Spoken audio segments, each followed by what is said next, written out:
বর্তমান বিশ্বে আমরা নারীরা আত্মমর্যাদাশীল হয়ে, আত্মনির্ভরশীল হয়ে, স্বয়ং সম্পূর্ণ হয়ে বেঁচে থাকতে পছন্দ করি। অতীতকালেও নারীদের মধ্যে এই প্রবণতা ছিল, আদিমকালে ছিল, মধ্যযুগে ছিল, কিন্তু বিভিন্নভাবে তা বাধাগ্রস্ত করা হয়েছে। আধুনিককালে আমাদের সমাজ, পরিবার, রাষ্ট্র নারীদের আত্মনির্ভরশীল হয়ে বাঁচার ক্ষেত্রে অনেক বেশি সহযোগী, কিন্তু তারপরও নারীদের উপর বিভিন্ন রকম যৌন নির্যাতন হয়ে থাকে এবং এছাড়াও অনেক প্রকার নির্যাতন আছে। আমরা যখন নারীরা বাইরের কাজে নামি তখন আমরা পুরুষের সহযোগিতা নিতে বাধ্য হই এবং পুরুষরা আমাদের সহযোগিতা নিতে বাধ্য হয়। নারী পুরুষের সম্পর্ক বেশিরভাগ ক্ষেত্রে যখন বন্ধুত্বপূর্ণ হয় তখন সেটা আমাদের বিশ্বের অগ্রগতির ক্ষেত্রে, নারী স্বাধীনতা রক্ষার ক্ষেত্রে এবং নারীদের আত্মমর্যাদাশীল হয়ে বেঁচে থাকার ক্ষেত্রে সহযোগী। বর্তমান যুগে নারী পুরুষের যৌন চাহিদা মেটানোর ক্ষেত্রে অনেক ধরনের পথ আছে।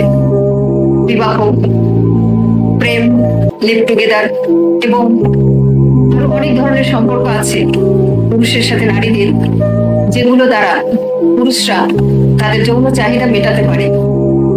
যে সম্পর্কগুলোর কোনো নাম নেই, কিন্তু অসংখ্য আছে। এরপরও অনেক সময় পুরুষরা কর্মক্ষেত্রে নারীদেরকে যৌন নির্যাতন করে থাকে। এই যৌন নির্যাতনগুলো যখন ডাইরেক্ট হয় তখন তার বিচার হয়, আইন আছে, সমাজ তার প্রতিবাদ করতে পারে। আবার একটা নির্যাতন আছে যৌন হয়রানি, যেটি হলো এমন ভাবে ইনডাইরেক্টলি অনেক সময় করা হয় যা প্রমাণ করা একজন নারীর পক্ষে খুবই কঠিন হয়ে দাঁড়ায়। যখন নারীরা কর্মক্ষেত্রে থাকে বা অন্য অনেক ক্ষেত্রে তাদের জীবনকে উন্নত করতে চেষ্টা চালায়, তখন দেখা যায় অনেক পুরুষরা যেন নারীদের স্বাধীনতাকে সহ্য করতে পারে না। তারা ডাইরেক্ট ইনডাইরেক্ট বিভিন্ন রকম খারাপ প্রস্তাব দিতে থাকে, যেগুলো যৌন হয়রানির মধ্যে পড়ে। যেমন হয়তো এরকম বলা হয়ে থাকে যে তোমার চাকরিতে প্রমোশন হবে যদি তুমি আমার সাথে সময় দাও একান্তে, অর্থাৎ যৌন সম্পর্ক করো। আবার এমন বলা হয় যে তোমার অমুক ব্যবসার উন্নতি করে দেব, বা তোমার অমুক ব্যবসায়িক ডিলটি পাশ করিয়ে দেব সহজে যদি আমার সাথে রাত কাটাও, মানে যৌন সম্পর্ক করো।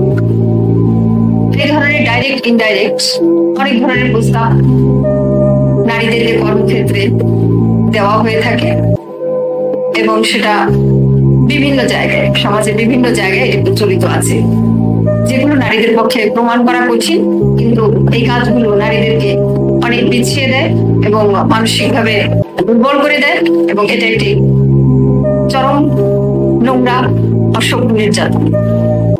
আবার অনেক সময় এমন করা হয় যে নারীদেরকে বিভিন্ন সমস্যায় ফেলে তাকে এমন ভাবে দুর্বল করা হয় বা বিভিন্ন সমস্যায় জর্জরিত করে তাকে এমন ভাবে প্রেশার সৃষ্টি করা হয়, চাপ সৃষ্টি করা হয় যে অনেক সময় অনেক নারীরা এই চাপ সহ্য করতে না পেরে পুরুষদের ভোগের বস্তু হতে বাধ্য হয়।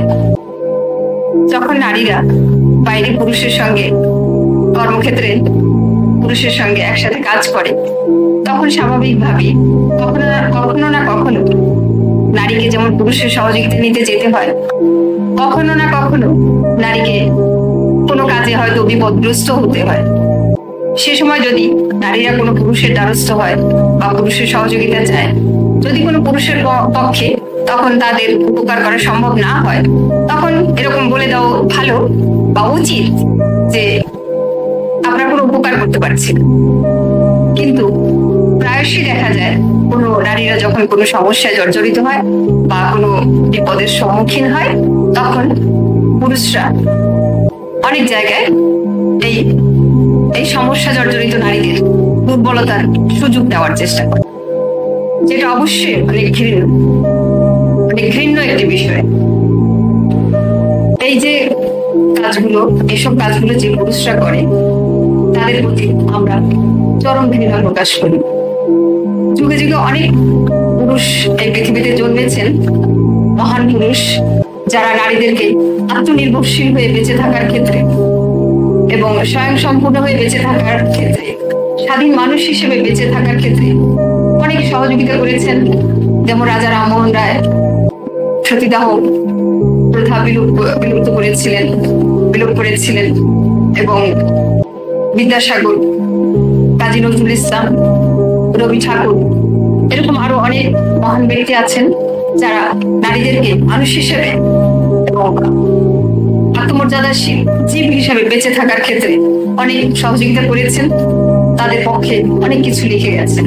ফলে আবার দেখা গেছে অনেক মেধাবী নারীরা এই মহান পুরুষদের সহযোগিতা নিয়ে অনেক সাধারণ নারীদেরকে সহজভাবে বেঁচে থাকার পথ এবং শিক্ষা দিয়ে যেতে পেরেছে।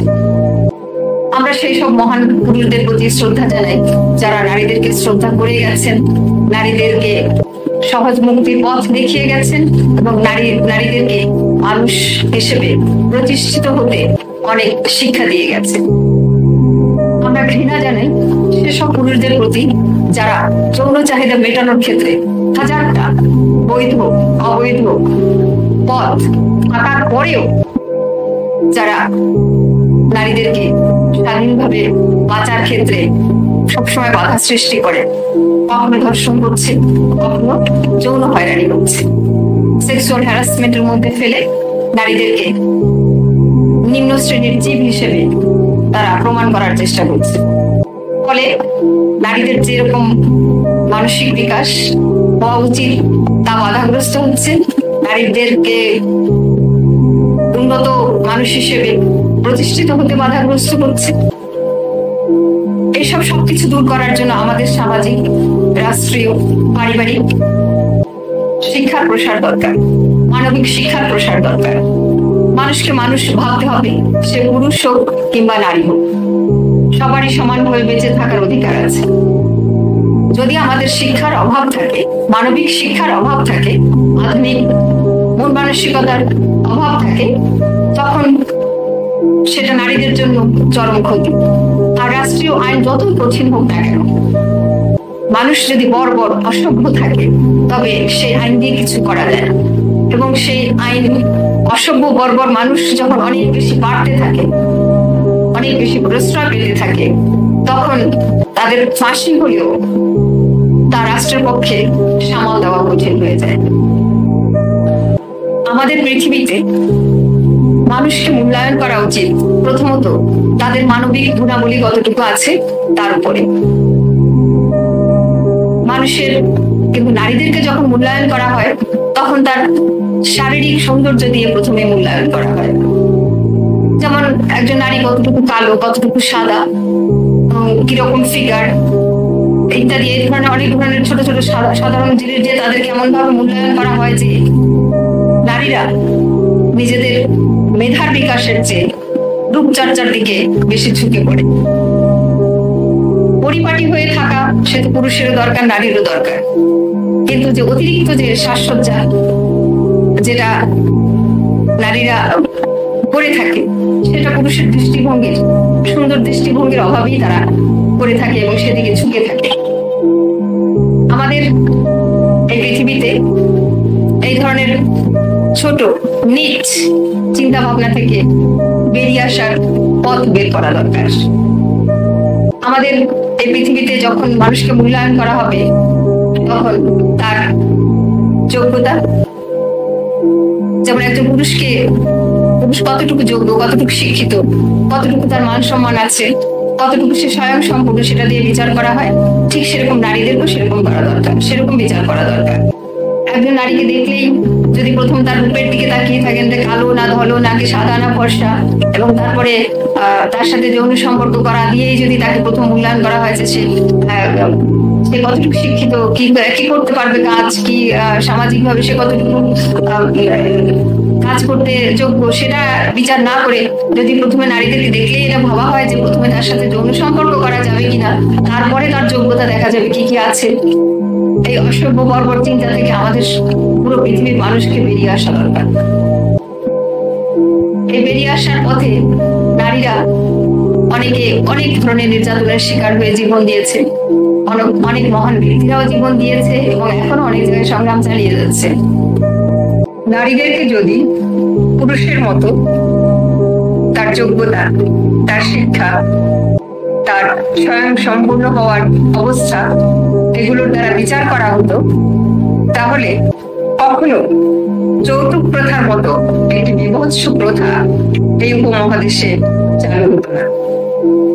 এই যৌতুক প্রথা নামক যে বিভৎস প্রথাটি আমাদের উপমহাদেশে চালু ছিল এবং এখনো আছে, এবং যার দ্বারা অনেক নারী অনেকভাবে নির্যাতিত হয়েছে, এমনকি জীবন দিয়েছে, এর কারণ এই একটাই, সেটা হলো নারীদেরকে পুরুষের মতো মানুষ ভাবা হয়নি এবং তাদের যোগ্যতার দ্বারা তাদেরকে বিচার করা হয়নি। সেক্সুয়াল রিলেশনশিপ, যৌন চাহিদা, এটা মানুষের একটি স্বাভাবিক প্রাকৃতিক চাহিদা।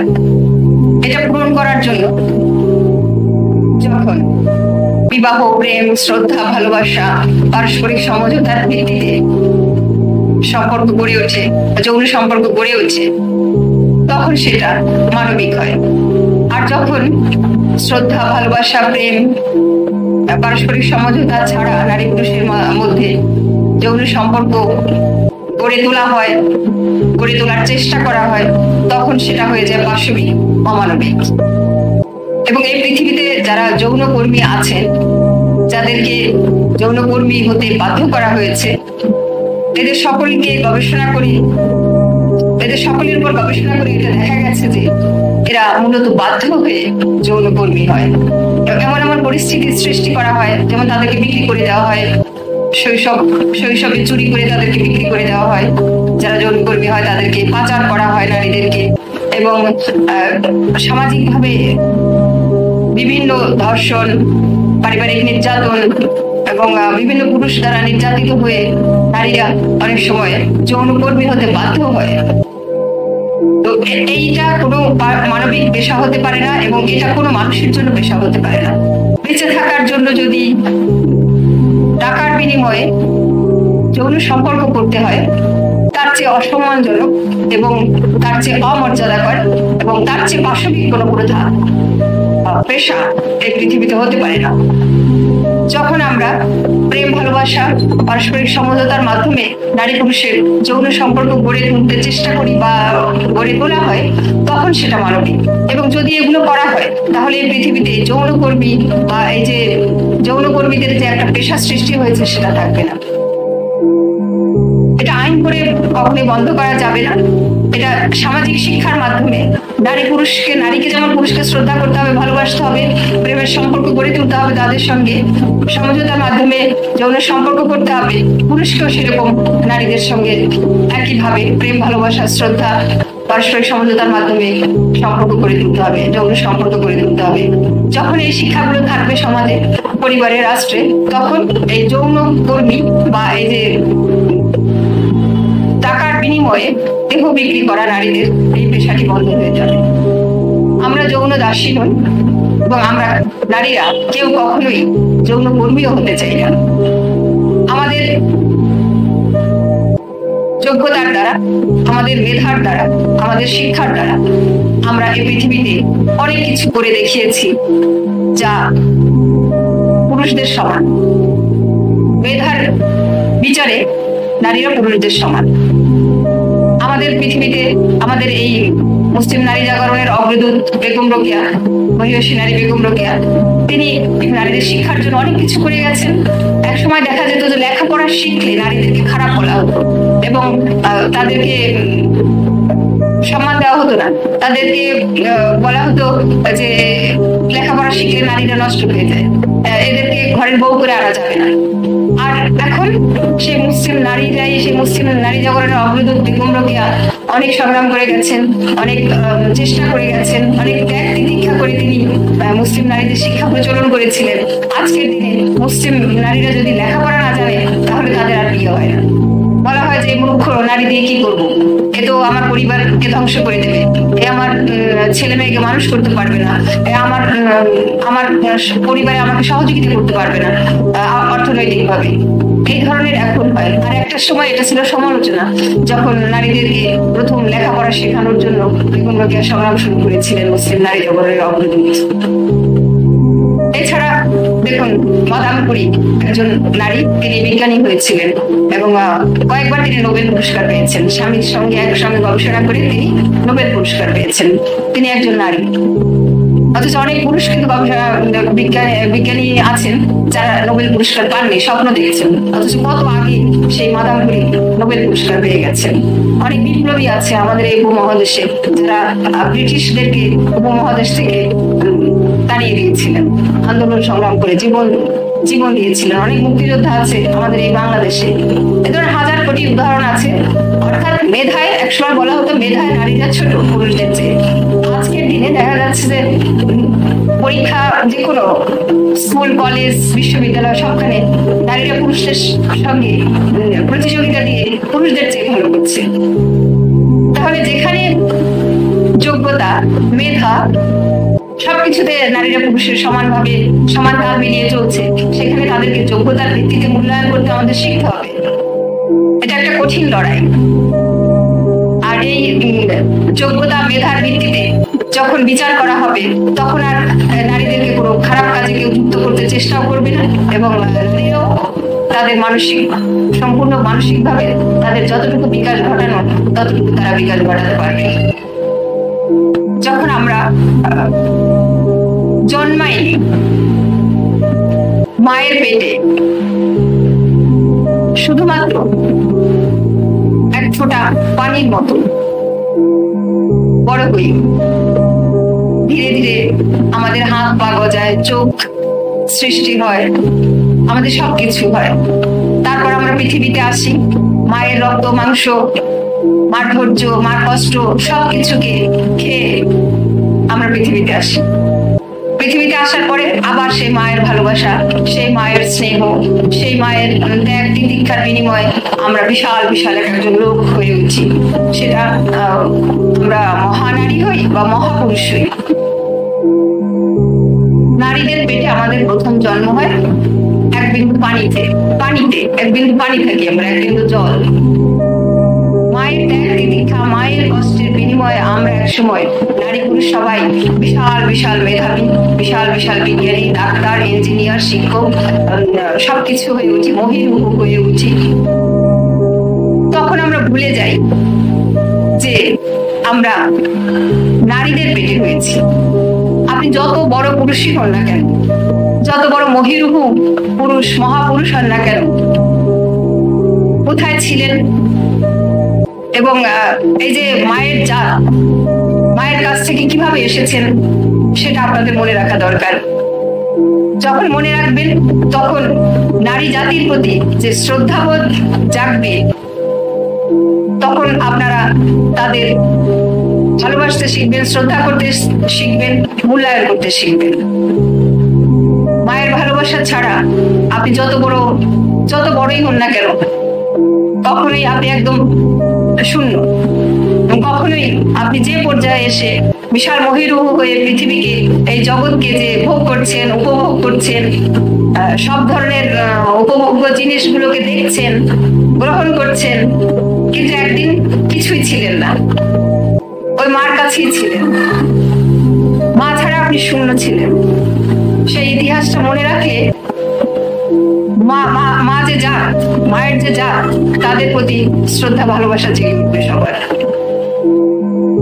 নারী পুরুষের যে সম্পর্ক, সামাজিক কর্মের সম্পর্ক, মানবিক সম্পর্ক, ভালোবাসার সম্পর্ক, প্রেমের সম্পর্ক, বিবাহ, প্রেম, যৌন সম্পর্ক, ভাই বোনের সম্পর্ক, সামাজিক অনেক অনেক সম্পর্ক গড়ে উঠেছে। এই সব কিছুকে শ্রদ্ধার সঙ্গে দেখতে হবে, নারীদের যোগ্যতাকে মূল্যায়ন করতে হবে, তখন এই পৃথিবীটা সুন্দর হবে এবং নারীরা মানুষের মতো মাথা উঁচু করে বাঁচতে শিখবে। সে হয়তো কোনো পুরুষের সন্তান, বোন, মা অথবা কেউ নয়, সমাজের একজন বন্ধু, একজন সহযোগী। এভাবে করে দেখলে তারপর নারী পুরুষ উভয়ই এই সমাজে শান্তিতে বাস করতে পারবে। আমাদের এই লড়াইটা কঠিন, কারণ এই পৃথিবীতে এই নারী পুরুষের যে সম্পর্ক, এটাকে অনেক জটিল করে রাখা হয়েছে। বিশেষ করে যে যৌন সম্পর্ক, সেটাকে অনেক জটিল করে রাখা হয়েছে, জটিল করা হয়েছে। এখান থেকে বের হতে গেলে যেমন আমাদের প্রত্যেকে নারীদেরকে শিক্ষিত হতে হবে, সেরকম আত্মমর্যাদা নিয়ে বাঁচতে শিখতে হবে, স্বয়ং সম্পূর্ণ হতে হবে এবং পুরুষদেরকেও শ্রদ্ধার চোখে দেখতে হবে এবং আমাদের যে সন্তানরা আসে এই পৃথিবীতে তাদেরকে শিক্ষিত করতে হবে। তাদেরকে নিজেরা যেমন তারা সম্মান নিয়ে বাঁচতে শিখবে, শেখাতে হবে, সেরকম আমরাও আমাদেরকে নারীদেরকে যেন তারা সম্মান করে চলতে পারে, সেটাও তাদের শেখাতে হবে। এই লড়াইটা যতই কঠিন হোক না কেন, এই লড়াই যেমন আমরা চালিয়ে যাচ্ছি, সেরকম আমাদের ভবিষ্যৎ প্রজন্ম, যে নারী পুরুষরা আসবে, তারা যেন সুস্থভাবে বাস করতে পারে। যে নারী শিশুরা আছে, তারা যেন বড় হয়ে এই পৃথিবী যতদিন থাকবে ততদিন যেন তারা সম্মানের সঙ্গে বাঁচতে পারে এবং কোনো যৌন দাসী, যৌন কর্মী যেন তারা না হয়, তারা যেন শিক্ষিত হয়, তারা যেন তাদের যোগ্যতার বিকাশ ঘটাতে পারে। আমাদের সেই জন্য এই লড়াইটা নিজেদের জন্য চালিয়ে যেতে হবে এবং আমাদের ভবিষ্যৎ প্রজন্মের জন্য চালিয়ে যেতে হবে।